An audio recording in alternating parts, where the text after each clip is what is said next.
விசுவாசம். விசுவாசித்தேன், ஆகையால் பேசினேன் என்று எழுதியிருக்கிறபடி நாங்களும் அந்த விசுவாசத்தின் ஆவியை உடையவர்களாயிருந்து விசுவாசிக்கிறபடியால் பேசுகிறோம். கர்த்தராகிய இயேசுவை எழுப்பினவர் எங்களையும் இயேசுவை கொண்டு எழுப்பி உங்களுடனே கூட நமக்கு முன்பாக நிறுத்துவார் என்று அறிந்திருக்கிறோம். தேவனுடைய மகிமை விளங்குவதற்கு ஏதுவாக கிருபையானது அநேகருடைய ஸ்தோத்திரத்தினாலே பெருகும்படிக்கு இவையெல்லாம் உங்கள் நிமித்தம் உண்டாயிருக்கிறது. ஆனபடியினாலே நாங்கள் சோர்ந்து போகிறதில்லை. எங்கள் புறம்பான மனுஷனானது அழிந்தும் உள்ளான மனுஷனானது நாளுக்கு நாள் புதிதாக்கப்படுகிறது. மேலும் காணப்படுகிறவைகளை அல்ல, காணப்படாதவைகளை நோக்கியிருக்கிற நமக்கு அதி சீக்கிரத்தில் நீங்கும் லேசான நம்முடைய உபத்திரவம் மிகவும் அதிகமான நித்திய கனமகிமையை உண்டாக்குகிறது. ஏனெனில் காணப்படுகிறவைகள் அநித்தியமானவைகள், காணப்படாதவைகளோ நித்தியமானவைகள். அப்போஸ்தலருக்கு ஏராளமான பாடுகள் உண்டான போதிலும் அவர்கள் சோர்ந்து போகவில்லை. அவர்களுடைய விசுவாசம் அவர்கள் சோர்ந்து போவதில் இருந்து அவர்களை பாதுகாக்கிறது. தேவன் தம்முடைய கிருபையினால் அப்போஸ்தலருக்கு விசுவாசத்தை கொடுத்திருக்கிறார். விசுவாசிகளுக்கு பாடுகளும் வேதனைகளும் உண்டாகும் போது அவர்களிடத்தில் உள்ள விசுவாசம் அவர்கள் சோர்ந்து போகாமல் அவர்களை பாதுகாக்கிறது. அப்போஸ்தலர் பவுல் தங்களுடைய விசுவாசத்தை பற்றி சொல்லும் போது தாவீது சொன்ன வார்த்தைகளை இங்கு மேற்கோளாக சொல்லுகிறார். விசுவாசித்தேன், ஆகையால் பேசுகிறேன் என்று தாவீது பாடுகிறார். அதையே பவுல் இங்கு விசுவாசித்தேன், ஆகையால் பேசினேன் என்று சொல்லி தாங்கள் அந்த விசுவாசத்தின் ஆவியை உடையவர்களாக இருப்பதாக சாட்சி சொல்லுகிறார். தாங்கள் விசுவாசிக்கிறபடியினால் பேசுவதாகவும் சொல்லுகிறார். அப்போஸ்தலர்கள் தங்கள் பாடுகளின் மத்தியில் சோர்ந்து போகாமல் இருக்கிறார்கள். விசுவாசம் அவர்களை சோர்ந்து போகாமல் பாதுகாக்கிறது. உயிர்த்தெழுதலின் மீது அவர்கள் வைத்திருக்கிற நம்பிக்கையும் அவர்களை சோர்ந்து போகாமல் பாதுகாக்கிறது. அப்போஸ்தலருடைய நம்பிக்கை உறுதியானது. நல்ல அஸ்திவாரத்தில் அவர்களுடைய நம்பிக்கை ஸ்தாபிக்கப்பட்டிருக்கிறது. தேவன் கர்த்தராகிய இயேசு கிறிஸ்துவை எழுப்பியிருக்கிறார். அவர் தங்களையும் இயேசுவையும் கொண்டு எழுப்புவார் என்று அப்போஸ்தலர்கள் உறுதியாக நம்புகிறார்கள். கர்த்தருடைய பிள்ளைகளாகிய நாம் மரிக்கும்போது பயப்படக்கூடாது. கர்த்தராகிய இயேசுவை எழுப்பின தேவன் நம்மையும் இயேசுவை கொண்டு எழுப்புவார் என்னும் நம்பிக்கை நம்மிடத்தில் காணப்பட வேண்டும். தம்முடைய பிள்ளைகள் எல்லோரையும் கிறிஸ்துவானவர் எழுப்புவார். இது எல்லா விசுவாசிகளுக்கும் கிடைத்திருக்கிற ஆனந்த பாக்கிய நம்பிக்கை. நாம் மரிக்கும்போது நாம் உயிர்த்தெழுவோம் என்னும் நம்பிக்கையோடு மரிக்க வேண்டும். பயப்படாமல் சந்தோஷத்தோடு நம்மை மரணத்திற்கு ஒப்புக் கொடுக்க வேண்டும். சபையில் உள்ள விசுவாசிகள் அப்போஸ்தலருக்காக ஜெபிக்கிறார்கள். அவர்கள் கர்த்தருடைய சமூகத்தில் ஸ்தோத்திர பலிகளை ஏறெடுக்கிறார்கள். ஸ்தோத்திரம் பெருகும் போது தேவ கிருபையும் பெருகும்.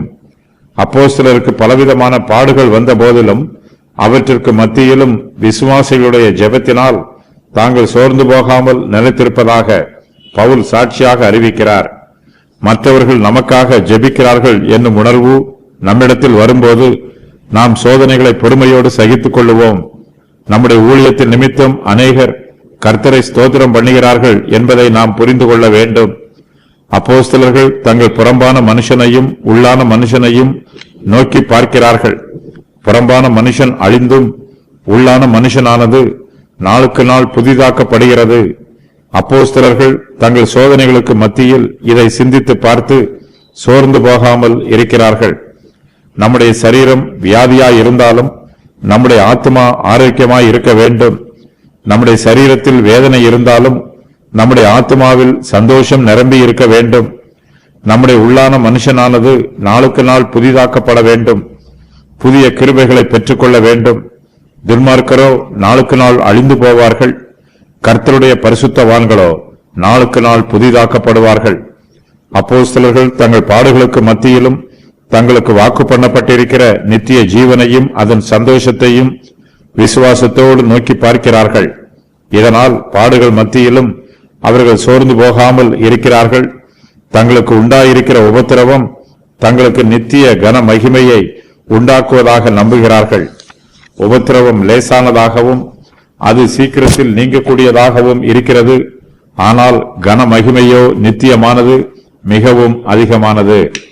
தங்களுக்கு இப்போது பாடுகளும் உபத்திரவங்களும் இருந்தாலும் முடிவோ நித்திய கன மகிமையாய் இருக்கும் என்று விசுவாசித்து பாடுகளை சகித்துக் கொள்கிறார்கள். பாடுகள் மத்தியிலும் சோர்ந்து போகாதிருக்கிறார்கள். காணப்படுகிறவைகள் அநித்தியமானவைகள் என்றும் காணப்படாதவைகள் நித்தியமானவைகள் என்றும் அப்போஸ்தலர் பவுல் நிதானித்து அறிந்து சொல்லுகிறார். விசுவாசத்தினாலே அப்போஸ்தலர்களால் இப்படிப்பட்ட நீதியான தீர்ப்பை புரிந்து கொள்ள முடிகிறது. விசுவாசத்தினால் நாம் இவைகளை பகுத்தறிகிறோம். நாம் எப்போதுமே அநித்தியமான காரியங்களை பார்த்து கொண்டிருக்க கூடாது. நித்தியமானவைகள் காணப்படாதவைகளாக இருந்தாலும் அவைகளையே விசுவாசத்தோடு நோக்கி பார்க்க வேண்டும். இதை தெளிவாக பார்க்கும்படி நம்முடைய மனக்கண்கள் பிரகாசம் உள்ளதாய் இருக்க வேண்டும். தேவனுடைய மகிமை விளங்க வேண்டும் என்பதற்காக கிருபையானது அநேகருடைய ஸ்தோத்திரத்தினாலே பெருகுகிறது.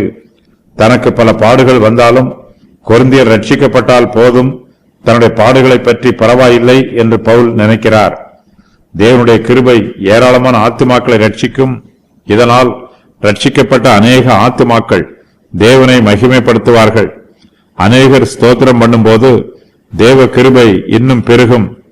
இன்னும் அநேகர் ரட்சிக்கப்படுவார்கள். இதையெல்லாம் நினைத்து பார்க்கும்போது தனக்கு நேரிட்டிருக்கிற பாடுகள் ஒன்றும் அல்ல என்று பவுல் நினைக்கிறார். தேவனை மகிமைப்படுத்துவதற்காக ஆத்துமாக்களை ஆதாயம் செய்யும் ஊழியத்தில் பவுலும் அவருடைய உடன் ஊழியரும் சோர்ந்து போவதில்லை. எல்லா பாடுகளையும் சகித்துக் கொள்கிறார்கள். பாடுகள், சோதனைகள், வேதனைகள் ஆகியவற்றின் மூலமாக புறம்பான மனுஷன், அதாவது பவுலின் சரீரம் சிறிது சிறிதாக அழிந்து கொண்டிருக்கிறது. ஆனாலும் பவுலின் உள்ளான மனுஷனானது நாளுக்கு நாள் புதிதாக்கப்படுகிறது. புறம்பான மனுஷன் என்னும் வார்த்தை மனுஷனுடைய சரீரத்தை குறிக்கும். இந்த வார்த்தை இந்த வசனத்தில் மட்டுமே பயன்படுத்தப்பட்டிருக்கிறது. உள்ளான மனுஷன் என்னும் வார்த்தை மனுஷனுடைய ஆத்துமாவையும் ஆவியையும் குறிக்கிறது. சரீரத்தில் காணப்படும் மெய்யான மனுஷன் இவனே. தற்காலத்தில் இயேசுவின் நிமித்தமாக ஒரு சில பாடுகளும் உபத்திரவங்களும் வரலாம். இவை மிகவும் லேசானவை. வருங்காலத்தில் நமக்காக நியமிக்கப்பட்டிருக்கும் சிலாக்கியங்களை நினைத்து பார்க்கும்போது இந்த பாடுகளும் உபத்திரவங்களும் ஒன்றுமே இல்லை.